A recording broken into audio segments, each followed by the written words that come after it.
Shep Stanley is 15 years old when his father comes home and finds Shep. And Shep is murdered. Shep has been shot. And the story surrounds this idea that a family has moved to Oregon, left a home in southern Illinois that they loved and that they knew and that they had grown up in for this life in Oregon, and they've lost their son. And how do they live with that loss?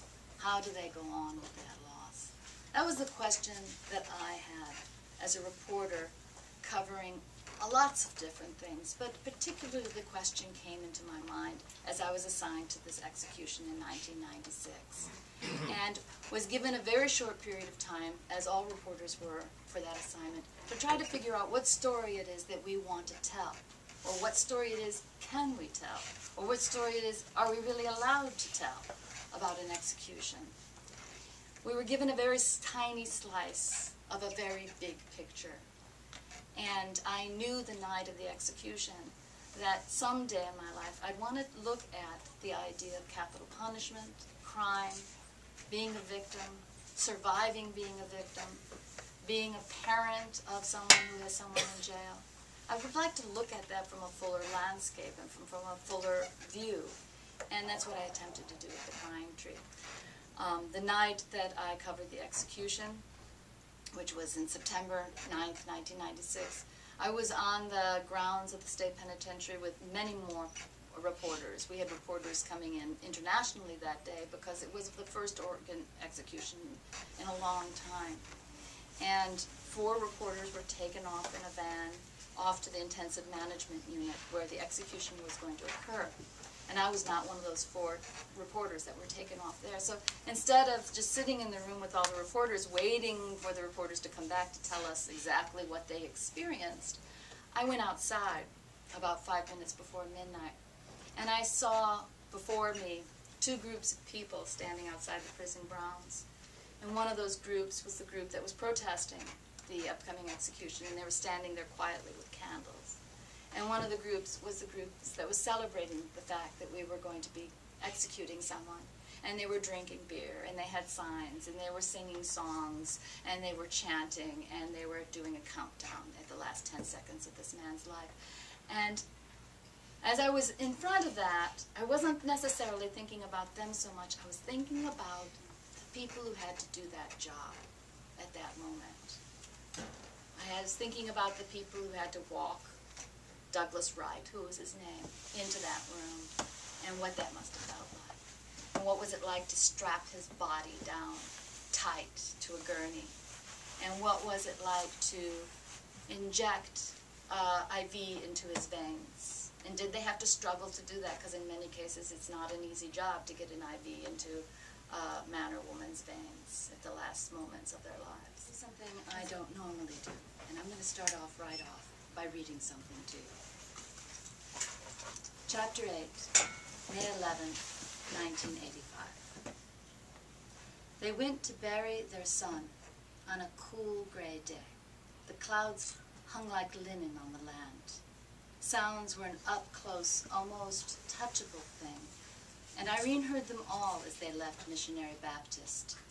Footsteps, coughs, cars. Nate helped his wife and daughter into their truck, then settled himself behind the wheel. Liz sat between her parents, her 12-year-old hands folded neatly in her lap. Irene looked down at her child's perfectly trimmed and painted nails. Her sister, Carol, had polished them.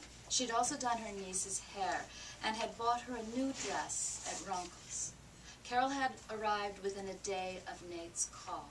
A bus north to St. Louis, a flight to Portland, a rental car across the mountains, then into Sheriff Stubnick's guest room, where she'd found Irene and held her all night long.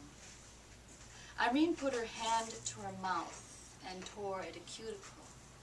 Her own nails were unpolished, and her dress was something from Mrs. Stubnick's closet, a simple black sheath, polka dots like tiny stars covering a slice of night.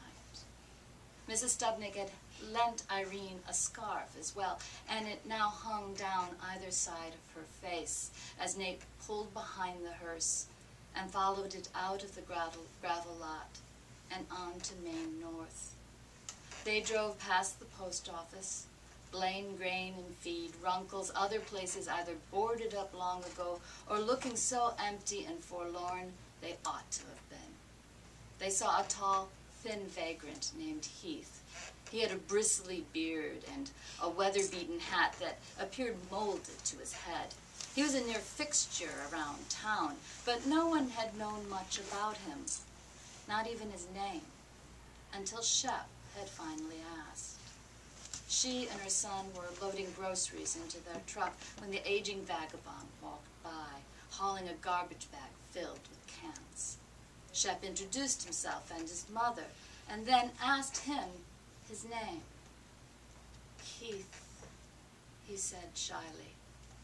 And from then on, Shep always gathered whatever cans he ran across and left them near where he and the old man had met. Heath stopped walking and looked up at the phalanx of vehicles led by the lone black hearse.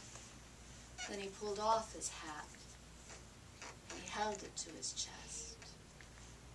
"Look at that," Bliss said, pointing. But Irene looked away. Her mission on this day was to stay upright, to bear this thing called a funeral, with her mind as closed off to its sights and sounds as possible. Her lips trembled with the effort, and her pulse quickened as her daughter buried her face in Nate's arm. I love reporting, too, and I had the greatest time reporting. For me, reporting, I mean, I probably shouldn't say this, but, you know, it allowed me to get out a lot of my anxiety that I have about the world in general, because I felt like I was doing what I really wanted to do, which was to help other people make informed decisions. So if something was really pissing me off at the Capitol, I'd make sure to cover it. You know, make sure that people understood what was going on, you know, and you know, I know we're supposed to be these neutral robots, but the fact is, you know, in my office, when you walked into my office at the State Capitol, I had the quote by Dante right on the wall, so anyone who came in for an interview saw that my philosophy was that the hottest places in hell were reserved for those who remain neutral during times of crisis. So, I really love reporting. And I think that, you know, I'll always keep a little finger in it. I just had a nice piece in the Oregonian about a month ago called Healing in a Hard Place. And it's about the facilitated dialogue here in Oregon, where they're allowing victims of serious and violent crime to meet with their offenders for the very first time and sit down and talk with them, and what that does for the victims and the offenders. Before I open it up to questions, and that is that in writing a book, an author is asked to come up with an epigraph, a poem, a statement, a quote, that kind of encapsulates your feelings about the book. And at first I had really stuck with the idea that I wanted to have Mary Oliver's Wild Geese, which is a beautiful poem about life and death and how life goes on after death, which is a larger part of what I think the Crying Tree is about. But it was too difficult to get Mary Oliver's permission through her publisher to do that, especially since this book's been published in many different languages. So I went on a search and of course found something that I felt fit even better. And that was from Mohandas Gandhi. And it was the simple words, "Love is the prerogative of the brave."